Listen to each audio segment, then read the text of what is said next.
आज आपको राजस्थान भूगोल के बारे में अध्ययन कराऊंगा। देखिए, भूगोल जो है एक प्रैक्टिकल सब्जेक्ट है जिसको समझना बहुत जरूरी है और राजस्थान के लगभग सभी प्रतियोगी परीक्षाओं में राजस्थान भूगोल से रिलेटेड क्वेश्चंस दिए जाते हैं।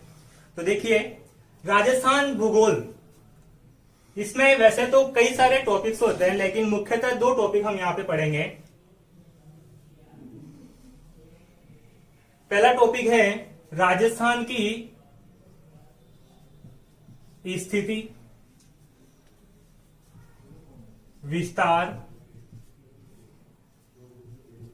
आकृति और दूसरा टॉपिक है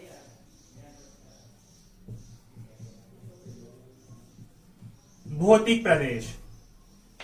देखिए, स्थिति, विस्तार, आकृति और दूसरा है भौतिक प्रदेश।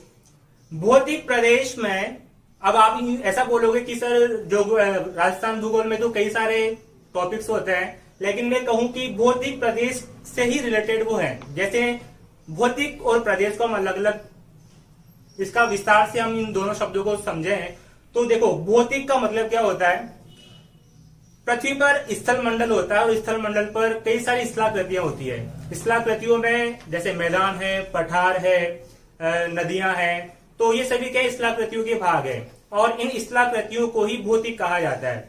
प्रदेश की बात करें तो प्रदेश को हम क्षेत्र विशेष का नाम दे सकते हैं। तो भौतिक प्रदेश को संयुक्त रूप से हम यूं कहें कि स्थल मंडल पर पाए जाने वाली स्थलाकृतियों के क्षेत्र विशेष का अध्ययन ही भौतिक प्रदेश कहलाता है। तो देखिए, भौतिक प्रदेश में एक तो आता है जैसे चट्टानें हो गई, मृदा, जलवायु। चट्टानें, मृदा, जलवायु। मृदा का निर्माण किससे हुआ? चट्टानों से। मृदा और जलवायु पर क्या डिपेंड करती है? वनस्पतियां। या हम कृषि कह सकते हैं।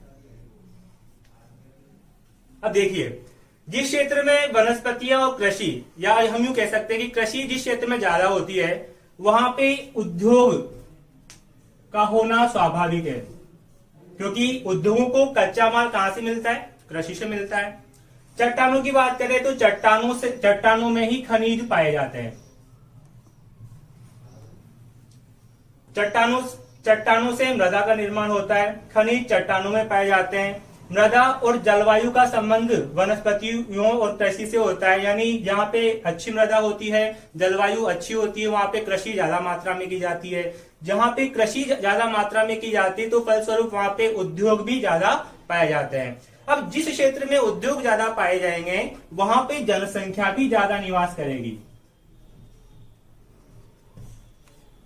जहां पे उद्योग ज्यादा पाए जाएंगे वहां पे जनसंख्या ज्यादा निवास करेगी। अब जनसंख्या होगी तो परिवहन भी होगा।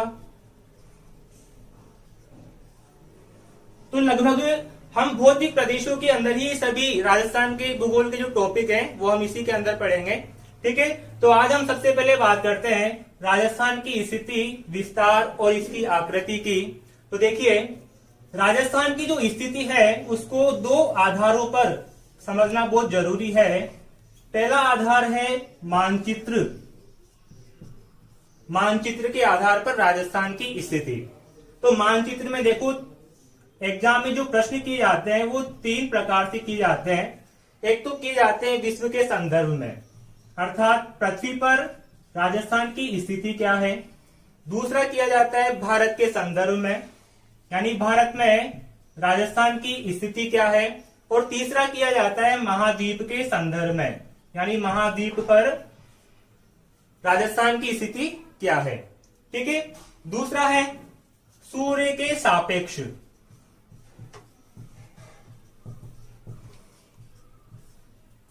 राजस्थान की स्थिति को हम दो आधारों पर समझेंगे। मानचित्र के आधार पर, जिसमें विश्व के संदर्भ में भारत और महाद्वीप के संदर्भ में राजस्थान, एशिया महाद्वीप में तो एशिया महाद्वीप के संदर्भ में हम राजस्थान की स्थिति को समझेंगे। दूसरा, सूर्य के सापेक्ष के आधार पर राजस्थान की स्थिति क्या है उस आधार पर हम समझेंगे। तो देखिए आगे,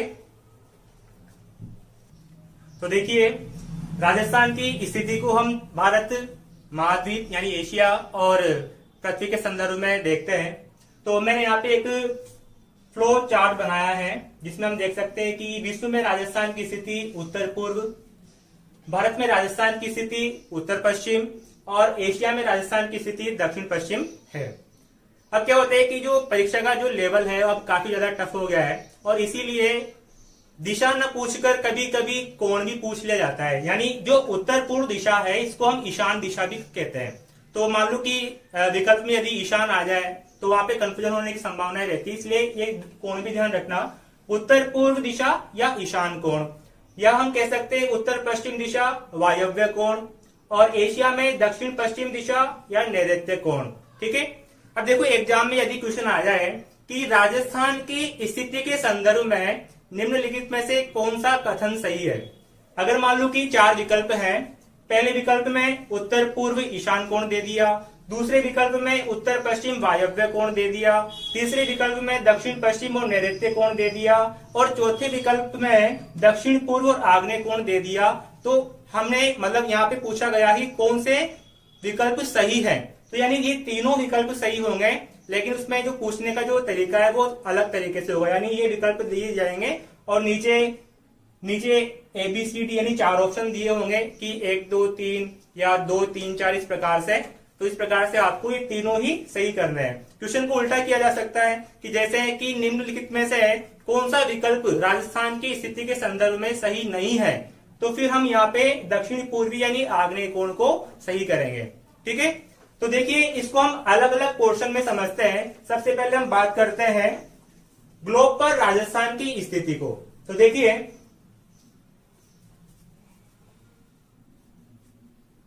ये पूरी पृथ्वी और ये है भूमध्य रेखा।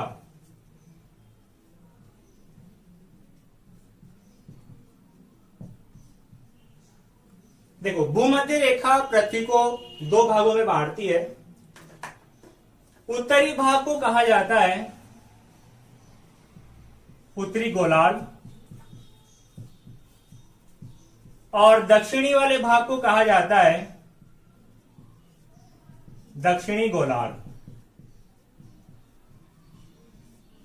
भूमध्य रेखा के उत्तर वाला भाग उत्तरी गोलार्ध और भूमध्य रेखा के दक्षिण वाला भाग दक्षिणी गोलार्ध कहा जाता है। राजस्थान की जो स्थिति है वो यहां पर है। इस आधार पे अगर मैं क्वेश्चन करूं कि राजस्थान भूमध्य रेखा के किस गोलार्ध में है, तो इसका आंसर होगा उत्तरी गोलार्ध, यानी इसका निर्धारण हमने भूमध्य रेखा से किया है। भूमध्य रेखा को 0 डिग्री अक्षांश रेखा कहा जाता है और अक्षांश रेखाओं की जो कुल संख्या है वो 181 होती है। भूमध्य रेखा के उत्तर में 90 अक्षांश रेखाएं और भूमध्य रेखा के दक्षिण में 90 अक्षांश रेखाएं होती है। तो भूमध्य रेखा के उत्तर में जो अक्षांश रेखाएं हैं उनको उत्तरी अक्षांश रेखाओं के नाम से जाना जाता है। देखिए आगे यह है 0 डिग्री देशांतर रेखा। 0 डिग्री देशांतर रेखा भी पृथ्वी को 2 भागों में बांटती है। पहला भाग है पूर्वी गोलार्ध और दूसरा है पश्चिमी गोलार्ध। अब हम यूं कहें कि 0 डिग्री देशांतर रेखा के पूर्व में राजस्थान है, साफ दिखाई दे रहा है कि इसके पूर्व में ही राजस्थान है, हम आसानी से कह सकते हैं। लेकिन इसका निर्धारण हमने इस 0 डिग्री देशांतर रेखा को आधार मानकर नहीं किया है।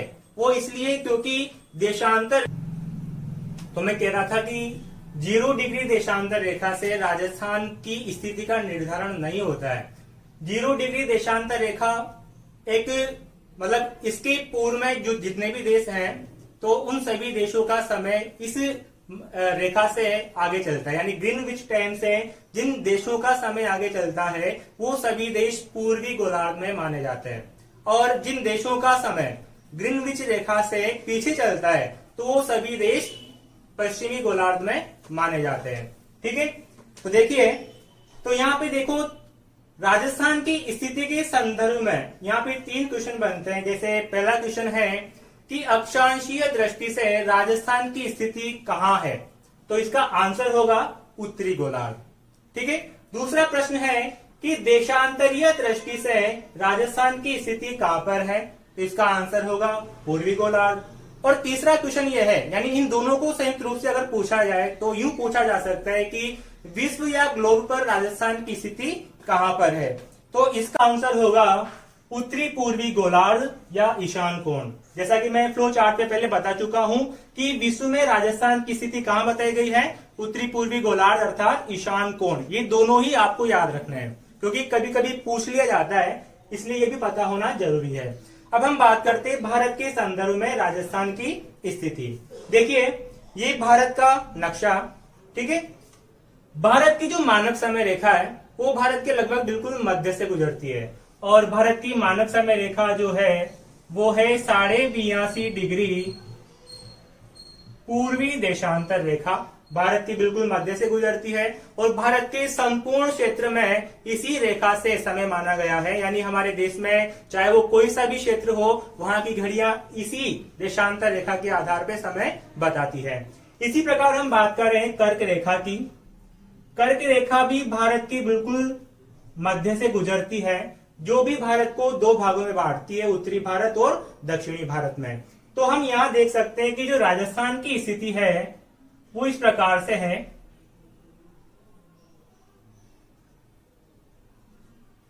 तो हमारा राजस्थान है यहां पे। तो हम इस आधार पे हम देख सकते हैं ये उत्तर दिशा है, ये दक्षिण है, ये पूर्व है और ये पश्चिम है। तो फलस्वरूप ये दिशा कौन सी होगी, उत्तर और पश्चिम। तो राजस्थान की स्थिति भारत पर कहां हुई, उत्तर पश्चिम में। यहां पे देख लो भारत में राजस्थान की स्थिति है उत्तर पश्चिम या वायव्य कोण। ठीक है। अब हम आगे चलते हैं तो हम बात करते हैं एशिया महाद्वीप में राजस्थान की स्थिति के बारे में। देखिए ये एशिया का मानचित्र है।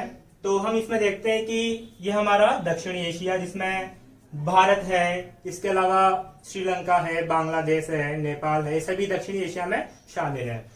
इन देशों ने मिलकर एक संगठन भी बनाया है जिसका नाम है सार्क, जिसको हम दक्षेश भी कहते हैं। इसकी स्थापना इसलिए की गई ताकि ये सभी देश मिलकर सहयोग के साथ में कार्य कर सके और अपना आर्थिक विकास कर सके। ठीक है। तो ये दक्षिण एशिया, चीन और इसके अलावा दक्षिणी पूर्वी एशिया के कुछ देशों को मिला के यहाँ पे ये वाला जो क्षेत्र है ये है दक्षिणी पूर्वी एशिया। दक्षिणी पूर्वी एशिया में जैसे इंडोनेशिया है, थाईलैंड है, मलेशिया है, इस प्रकार से कई सारे देश हैं जो दक्षिणी पूर्वी एशिया में आता है। ये वाला जो क्षेत्र है इसको कहा जाता है मध्य एशिया। मध्य एशिया में मंगोलिया और मंगोलिया के जो पड़ोसी देश है जैसे तुर्कमेनिस्तान है, ऐसे कई सारे देश है जो मंगोलिया के पड़ोसी देश है, ये मध्य एशिया है। इसके ऊपर उत्तरी एशिया है। उत्तरी एशिया में रूस वाला क्षेत्र आता है जिसको हम यूरेशिया भी कहते हैं, क्योंकि रूस विश्व का ऐसा देश है जो दो महाद्वीपों में फैला हुआ है, यूरोप में भी है और एशिया में भी है।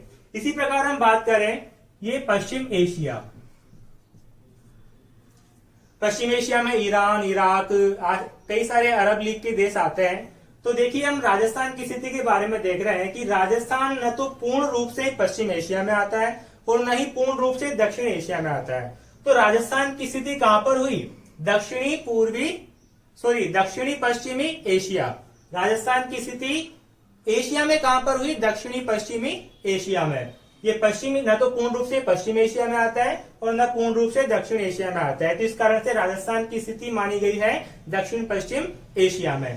तो देखिए दक्षिण पश्चिम एशिया को यहाँ पे देखो फ्लो चार्ट में, एशिया में राजस्थान की स्थिति दक्षिण पश्चिम है जिसको नैऋत्य कोण भी कहा जाता है। चलो आगे देखते हैं। तो हम बात करते हैं राजस्थान की सूर्य की सापेक्ष स्थिति के बारे में। ये पृथ्वी का प्रतिरूप है। देखिए इसमें भूमध्य रेखा, कर्क रेखा और मकर रेखा, ये तीनों मुख्य अक्षांश रेखाएं हैं। सूर्य की स्थिति भूमध्य रेखा पर हमेशा सीधी रहती है। कर्क रेखा और मकर रेखा पर वर्ष में एक बार सूर्य की सीधी स्थिति रहती है। देखिए 0 डिग्री अक्षांश रेखा को भूमध्य रेखा कहा जाता है।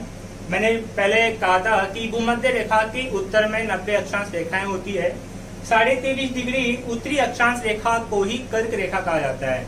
उसी प्रकार भूमध्य रेखा की दक्षिण में भी 90 अक्षांश रेखाएं होती है और 23.5 डिग्री दक्षिणी अक्षांश रेखा को मकर रेखा के नाम से जाना जाता है।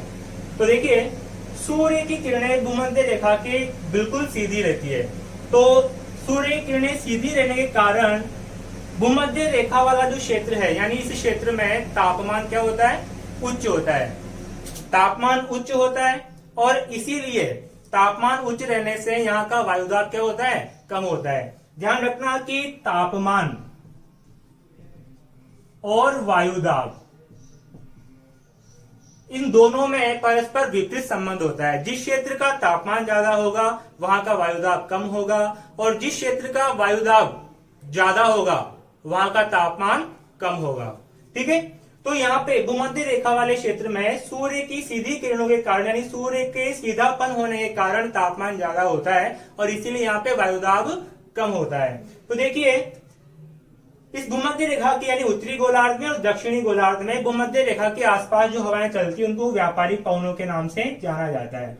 तापमान ज्यादा होने से यहाँ का वायुदाब कम होता है और चूंकि पवनों की प्रकृति होती है कि वो उच्च वायुदाब क्षेत्र से निम्न वायुदाब क्षेत्र की ओर गमन करती है, तो यानी दक्षिणी गोलार्ध में और उत्तरी गोलार्ध की जो व्यापारिक पवनें हैं वो भूमध्य रेखीय वाले क्षेत्र में आती है। यहाँ तापमान ज्यादा होने से वाष्पीकरण होगा, यानी संवहनीय क्रिया होती है। संवहनीय क्रिया से ये जो व्यापारिक पवनें हैं ये आर्द्रता ग्रहण करके ऊपर की ओर उठ जाती है, यानी वायु गर्म होकर कहाँ उठ जाती है, ऊपर की ओर उठ जाती है। और जब वायु ठंडी होती है तो वहां पे वर्षा कर देती है। तो इसलिए एक चीज ध्यान रखना कि तापमान ज्यादा है तो संवहनीय क्रिया ज्यादा होगी और संवहनीय क्रिया ज्यादा होगी तो वर्षा भी ज्यादा होगी और वर्षा ज्यादा होगी तो फिर यहाँ पे वन भी कैसे मिलेंगे, सदाबहार वन मिलेंगे। तो इसीलिए इस क्षेत्र में एक तो उच्च ताप होता है, उच्च वर्षा होती है और वन कैसे मिलेंगे, सदाबहार। लेकिन कौन से सदाबहार, देखो सदाबहार वन भी दो प्रकार के होते हैं। एक होते हैं शीतोष्ण कटिबंधीय सदाबहार वन, ये है उष्ण कटिबंधीय सदाबहार वन।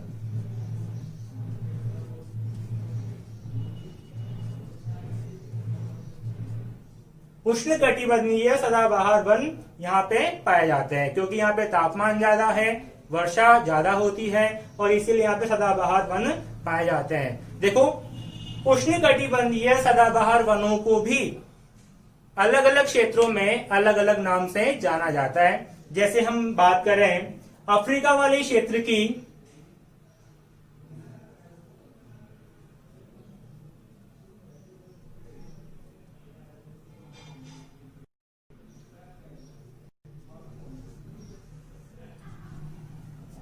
ये वाला क्षेत्र है अफ्रीका वाला क्षेत्र।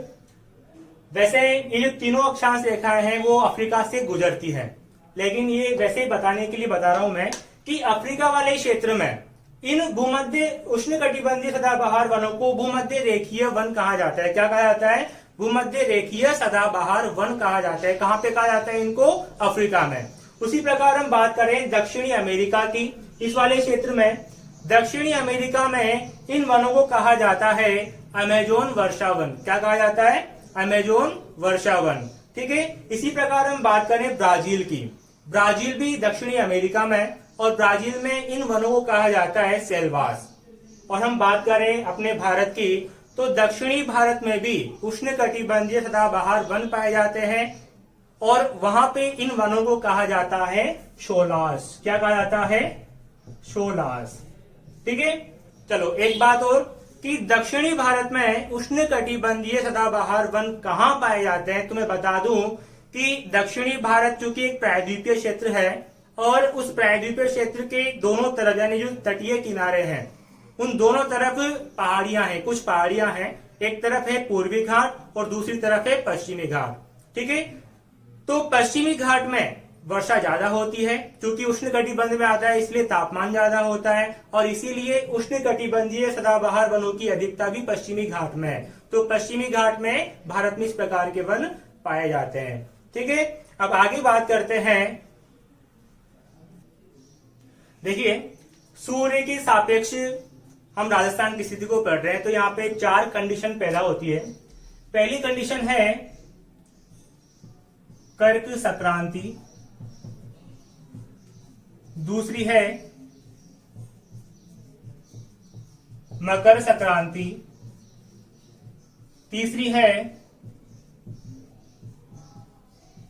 बसंत विषु और चौथी है शरद विषु। तो देखिए हम बात करते हैं सबसे पहले कर्क संक्रांति की। उससे पहले हम जान लेते हैं, देखिए पृथ्वी जो है, हमने 6th क्लास में पढ़ा होगा कि पृथ्वी की गतियां होती, 2 प्रकार की गतियां होती है। एक होती है परिक्रमण गति और एक होती है परिभ्रमण गति, यानी पृथ्वी सूर्य के चारों ओर भी परिक्रमा करती है और साथ में अपने अक्ष पर भी घूमती है। हमने ये भी सुना है कि पृथ्वी जो है वो अपने अक्ष पर झुकी हुई है। कितनी झुकी हुई है? 23.5 डिग्री झुकी हुई है। और इसीलिए सूर्य की स्थिति हमेशा इन 3 रेखाओं पर ही होती है। कभी सूर्य कर्क रेखा पर सीधा चमकता है, कभी भूमध्य रेखा पर सीधा चमकता है, कभी मकर रेखा पर सीधा चमकता है। वो इसलिए क्योंकि ये पृथ्वी अपने अक्ष पर भी घूम रही है और साथ में सूर्य के चारों ओर परिक्रमा भी कर रही है, और इसीलिए सूर्य की स्थिति इन तीनों रेखाओं पर है। तो हम यहाँ पे जानते हैं कर्क संक्रांति किसे कहते हैं। जब सूर्य की स्थिति कर्क रेखा के समानांतर होती है, यानी कर्क रेखा पर सूर्य सीधा चमकता है, तो उसको हम कर्क संक्रांति कहते हैं। और कर्क संक्रांति की तिथि क्या है? कर्क संक्रांति जो है 21 जून को कर्क संक्रांति का समय है। और इस समय राजस्थान में क्या होता है? इस समय देखो, राजस्थान में नहीं अपितु पूरे उत्तरी गोलार्ध में गर्मी होती है, जबकि दक्षिणी गोलार्ध में सर्दी होती है। उत्तरी गोलार्ध में जो दिन है उनकी अवधि बढ़ जाती है और रातों की अवधि घट जाती है। इसी प्रकार दक्षिणी गोलार्ध की बात करें तो यहाँ पे दिन बड़े हो जाते हैं और रातें छोटी हो जाती है। ठीक है, तो देखिए 21 जून को सूर्य कर्क रेखा पर सीधा चमकता है, इसी को कर्क संक्रांति कहते हैं। इस समय राजस्थान में दिन बड़े रातें छोटी होती है। और इसी समय एक और चीज ध्यान रखना, इसी समय व्यक्ति की जो परछाई है वो सबसे छोटी दिखाई देती है। राजस्थान में अगर हम कहें, जैसे एक क्वेश्चन है कि अगर कोई व्यक्ति बांसवाड़ा में खड़ा है तो उसको उसकी परछाई दिखाई देगी कि नहीं देगी? बिल्कुल भी नहीं देगी, क्योंकि जो बांसवाड़ा है वो कर्क रेखा वहां से गुजर रही है और कर्क रेखा पर ये 21 जून को सीधा चमकता है सूर्य, और इसीलिए उस व्यक्ति को दोपहर के 12 बजे अपनी परछाई दिखाई नहीं देगी। ठीक है, तो इससे हमें एक बात समझिए कि एक तो इससे जब सूर्य कर्क रेखा पर सीधा चमकता है तो दिन बड़े हो जाते हैं, रातें छोटी हो जाती है, और इस समय हमारी जो परछाई है वो भी छोटी हो जाती है। इसी प्रकार हम बात करते हैं मकर संक्रांति की।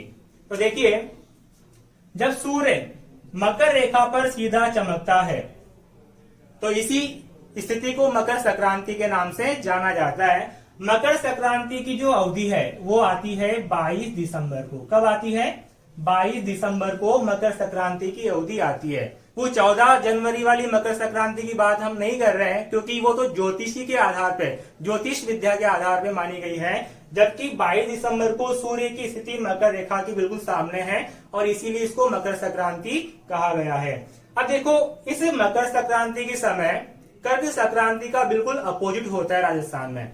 हमने पढ़ा कि कर्क संक्रांति में दिन बड़े रातें छोटी होती है, परछाई छोटी होती है, लेकिन मकर संक्रांति में दिन छोटे लेकिन रातें बड़ी होती है और परछाई भी सबसे लंबी बनती है। क्यों? क्योंकि हमारा राजस्थान कहाँ पर है? हमारा राजस्थान यहाँ पर है, और राजस्थान यहाँ पर होने के कारण सूर्य की जो किरणें हैं उनका तिरछापन बढ़ता जाता है, जबकि यहाँ से सूर्य की किरणों का सीधापन ज्यादा होता है। यहाँ से तिरछापन बढ़ जाने से दिन छोटे होते हैं, रातें लंबी होती है और परछाई की जो लंबाई है वो भी बढ़ जाती है। ठीक है, हम बात कर रहे हैं बसंत विषु की। अब देखिए, सूर्य कर्क रेखा और मकर रेखा पर आने जाने से पहले भूमध्य रेखा से होकर गुजरता है 2 बार। ध्यान रखना कि भूमध्य रेखा पर सूर्य की जो किरणें हैं वो 2 बार सीधी पड़ती हैं। एक बार कब पड़ेंगी? एक बार पड़ेंगी 21 मार्च को, और एक बार कब पड़ेंगी? 23 सितंबर, एक बार 21 मार्च को, एक बार 23 सितंबर को। यानी जब सूर्य कर्क रेखा से दक्षिणायन होता है, अर्थात जब दक्षिण की ओर आता है, तो 21 मार्च को, 21 जून को सूर्य कर्क रेखा पर सीधा चमकता है। उसके बाद सूर्य दक्षिणायन होने लगता है, और दक्षिणायन होता है तो 23 सितंबर को सूर्य भूमध्य रेखा पर पहुंचता है। इस स्थिति में देखो पृथ्वी पर क्या स्थिति होती है, मतलब मौसम में क्या परिवर्तन होता है। क्योंकि सूर्य भूमध्य रेखा पर सीधा चमक रहा है, और भूमध्य रेखा पृथ्वी के बिल्कुल बीचों बीच वाले क्षेत्र में है, तो इसीलिए इस दिन अर्थात 23 सितंबर को दोनों ही गोलार्धों में, उत्तरी गोलार्ध और दक्षिणी गोलार्ध, दोनों ही गोलार्धों में समान यानी दिन व रात की अवधि समान होती है। ठीक है, उसी प्रकार अब देखिए 23 सितंबर के बाद सूर्य दक्षिणायन होता है, तो 22 दिसंबर को सूर्य पहुंचता है मकर रेखा पे। फिर 22 दिसंबर के बाद सूर्य की स्थिति उत्तरायण होने लगती है, और ये 21 मार्च को पहुंचता है भूमध्य रेखा पर। तो मैंने यही कहा था कि भूमध्य रेखा पर सूर्य की स्थिति 2 बार होती सीधी। ठीक है, एक होती है 21 मार्च को, और एक होती है 23 सितंबर को, और दोनों ही तिथियों में, दोनों ही गोलार्धों में दिन व रात की अवधि समान होती है। ठीक है, एक चीज याद रखना कि दिन व रात, देखो पृथ्वी की जो 2 गतियां हैं, एक परिभ्रमण और एक परिक्रमण, तो दिन रात का बनना ये परिभ्रमण गति पर निर्भर करता है। जबकि बाकी जितने भी परिवर्तन होते हैं पृथ्वी पे, जैसे जलवायु परिवर्तन है, मौसम में परिवर्तन होता है, ज्वार भाटे का आना, ये सभी पृथ्वी की परिक्रमण गति से संबंधित है। केवल दिन रात का बनना ही पृथ्वी की परिभ्रमण को हम घूर्णन गति भी कहते हैं। ठीक है, चलो आगे देखिए।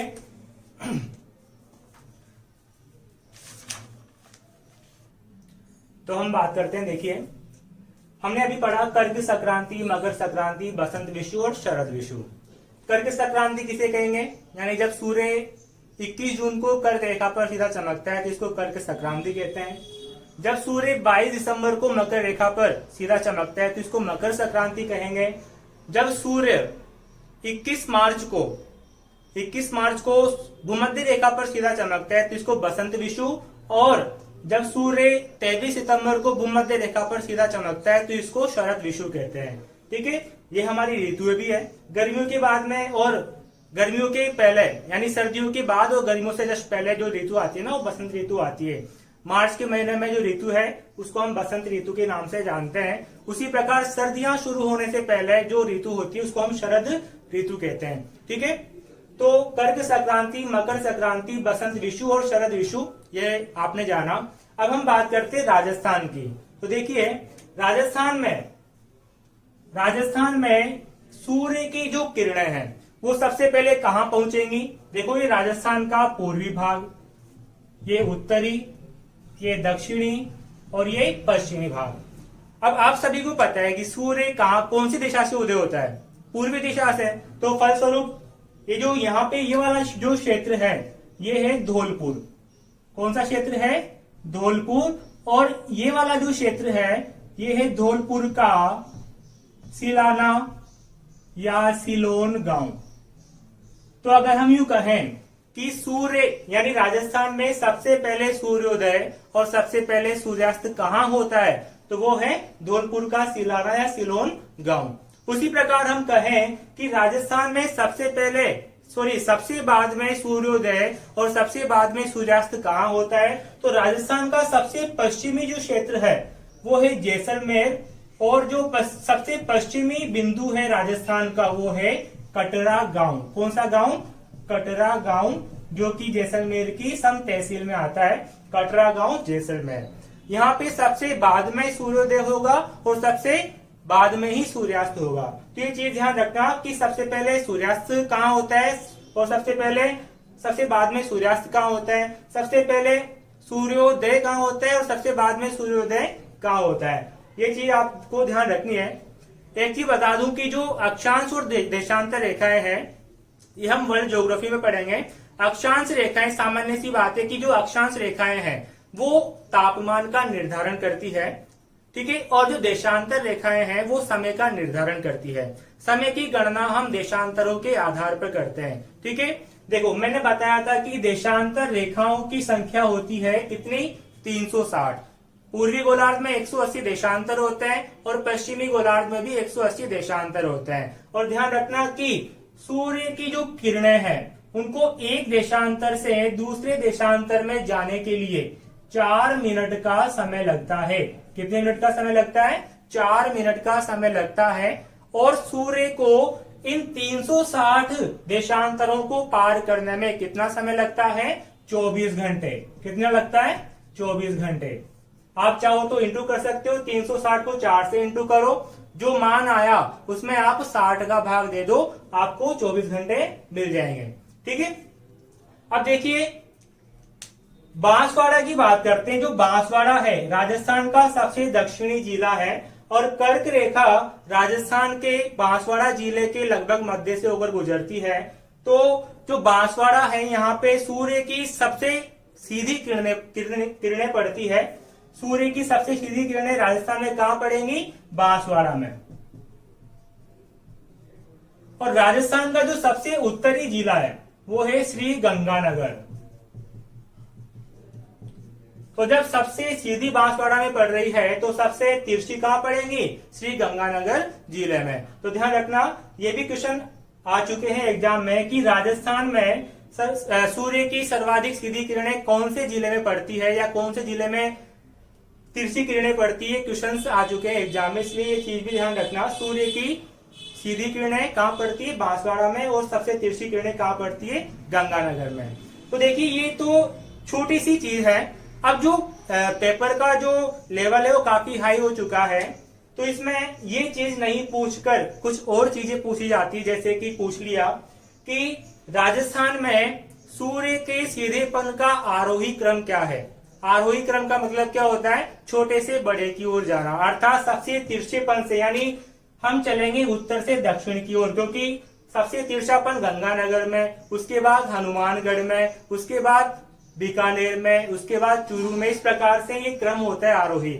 और अगर अवरोही क्रम पूछ ले तो फिर बांसवाड़ा सबसे सीधी किरणें कहां पड़ती है? बांसवाड़ा में। फिर कहां पड़ेगी? डूंगरपुर में। फिर कहां पड़ेगी? झालावाड़ में। फिर कहां पड़ेगी? प्रतापगढ़ में। फिर कहां पड़ेगी? उदयपुर में। तो इस प्रकार से क्रम भी आपको पता होना चाहिए। मैं बाद में लिखा दूंगा। ठीक है।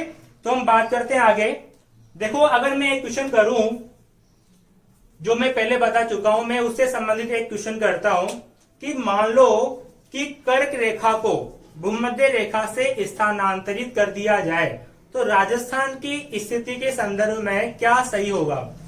पहला ऑप्शन यदि दे दिया कि उच्च ताप, दूसरा ऑप्शन दे दिया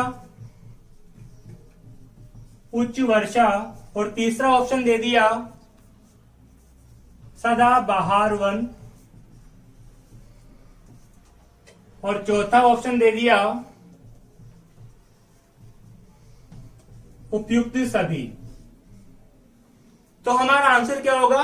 उपयुक्त सभी, क्योंकि हमने पहले पढ़ा था कि भूमध्य रेखा पर तापमान उच्च होता है, वर्षा उच्च होती है, और दोनों के फलस्वरूप यहाँ पे कौन से वन पाए जाते हैं? उष्णकटिबंधीय सदाबहार वन पाए जाते हैं। तो हमारा आंसर होगा उपयुक्त सभी। क्वेश्चन क्या किया था मैंने कि यदि कर्क रेखा के स्थान पर हम भूमध्य रेखा को रख दें तो राजस्थान की स्थिति के संदर्भ में क्या सही है, कौन सा विकल्प सही है।